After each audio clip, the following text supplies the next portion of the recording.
عاد دا د نوح علیہ السلام پا اولاد کی د سام پا اولاد کی پا سلورم پشت کے راتلا د نوح علیہ السلام دری بچی حام سام او یافث دا دری زامن د نوح علیہ السلام دا طوفان او دا عذابنا بچشوی داو چی دے تابدار د نوح علیہ السلامو نو دا دری بچیو او دا عادیان د سام پا اولاد کی چی دے نو آغا راغلے دی او دا پا سلورم او بعضی روایاتو کی را دی پنزم پشت د نوح علیہ السلام پا اولاد د دغه بچی ندی نسل د دغه سام ندی بیا عاد دو قسمو یو عاد وعادن الاولا قرآن ذکر کړی دی یو عاد اولاو بل عاد ثانیو دلت بیا د عاد اولاو د عاد ثانی تعریف چې مفسرین کوي نو عاد اولا دا د ارم اولادو ارم ذات العماد التي لم يخلق مثلها في البلاد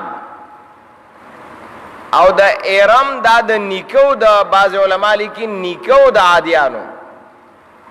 ارم دیتا ارم ویلے شول عاد مرتا ویلے شول او دا عاد دا یو سړیو په دای کې ډیر مشهورو او داغه نه بیا دغه قوم او دغه قبیله روانه شوی دا نو په دغه نسبت باندې دیتا عاد هغه ویلې شو بعض علماء کرام لیکي چې د دې دا نسل کې پشت در پشت دا سے راتلا او د یمن په علاقه باندې بیا د دې اولاد هغه آباد شوه دي او د دې په اولاد کې یعرب ابن قحطان دا تیر شوه دي چې دا عرب څومره دي نو دا د هغه دا عربی دا زبان چې څومره دی وای دا د هغې نه دی ځکه د هغه نومو یعرب ابن قحطان نو دا یعرب بیا عرب شو د هغه په نوم باندې دا بیا مشهور شو او دا همدغه د نوح علیه السلام د اولاد نه و یعرب د عادیانو د اولاد نه دا یعرب داسې را روانو او دیتا بیا عرب ویل شولو دا پا یمن کے آبادو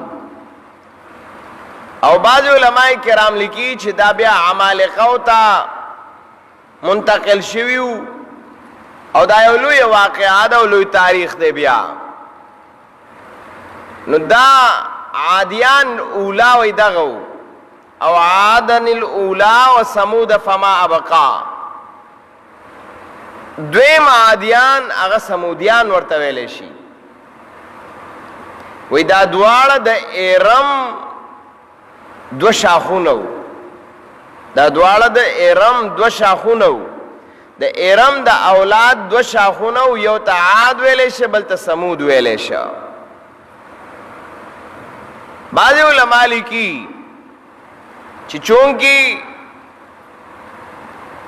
عاد اولا چیو اغیبان مذابون راغلیو او عاد ثانی ایبان مذابون راغلیو خدا بیا چونکی د دې مسله یووا اما هود علیہ السلام ورته الله لګلو دواړو تا خصم شرانو سک شرانو سړم بي پښتوالو سرستی پښتوالو خدوالو ته الله هود علیہ السلام عاد اولاو کا عاد ثانیو بیا وی سمود دا ځان لا شاخ دے د ارمنا نو هغه ته بیا الله صالح علیہ السلام لګلو او دیت چې کم پیغمبر الله لګلو نو هغه هود علیہ السلام او هود علیہ السلام هم د سام په اولاد کې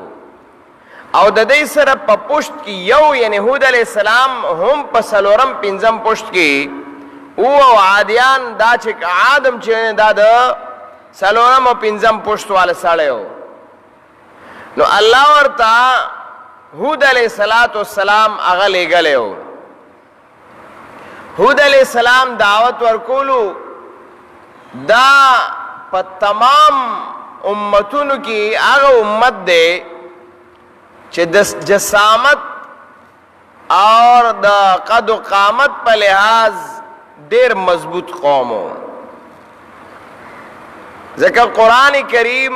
چې کله د دې تذکره کوي نو هغلته الله رب العزت فرمایي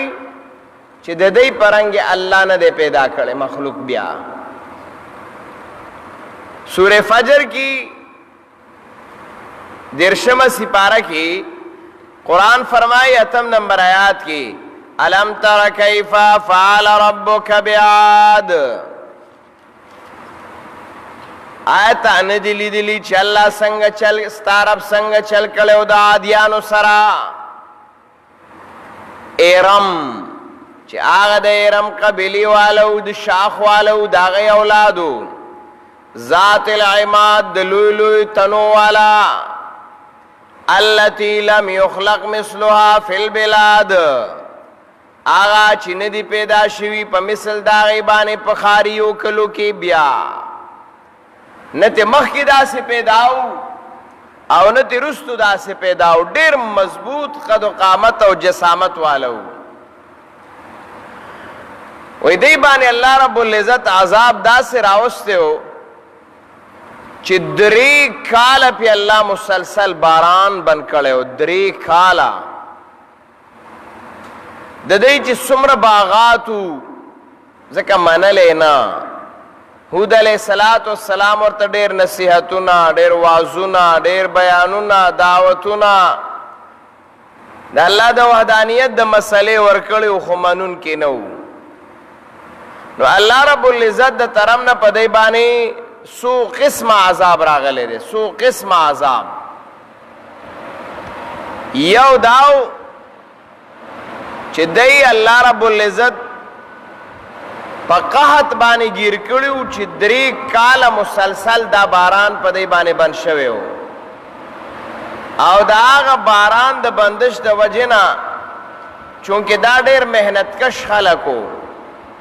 د دې زمینداری او د دې دا فصلونه او د دې دا